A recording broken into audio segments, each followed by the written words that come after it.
আমি মনে করি মাননীয় অর্থমন্ত্রী তিনি ইতিমধ্যেই কিছু জবাব দিয়েছেন।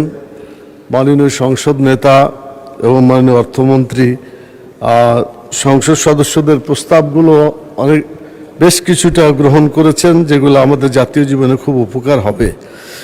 দ্বিতীয়ত হচ্ছে যে আল্লাহ তাআলা মানুষকে দুনিয়ায় চলাচল করার জন্য এবং তাদের জীবন জীবিকার জন্য রিজিক দিয়েছেন।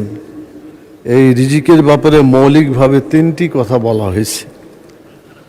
একটা হচ্ছে যে যেগুলা তারা ব্যবহার করবে এইটা যেন হালাল হয়, রিজিক যাতে হালাল হয়।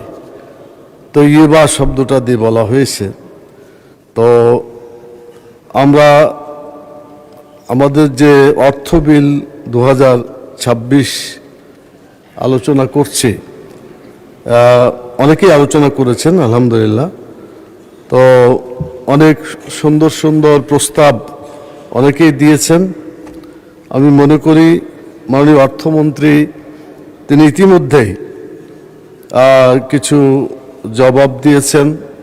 মাননীয় সংসদ নেতা এবং মাননীয় অর্থমন্ত্রী সংসদ সদস্যদের প্রস্তাবগুলো বেশ কিছুটা গ্রহণ করেছেন, যেগুলো আমাদের জাতীয় জীবনে খুব উপকার হবে।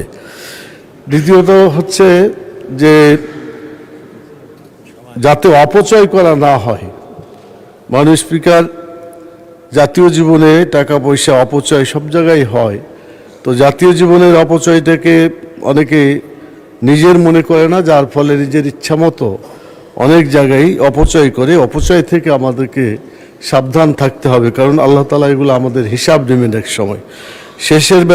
সবশেষ কথা যেটা বলতে চাই মাননীয় স্পিকার, সেটা হলো যে আমরা আমাদের এই অর্থ বিল যে 2026 আজকে আলোচনা হচ্ছে এবং আমরা আজকে যে বিলগুলো পাস করব, আমি আশা করি এগুলা জাতীয় জীবনে আমাদের উপকার হবে এবং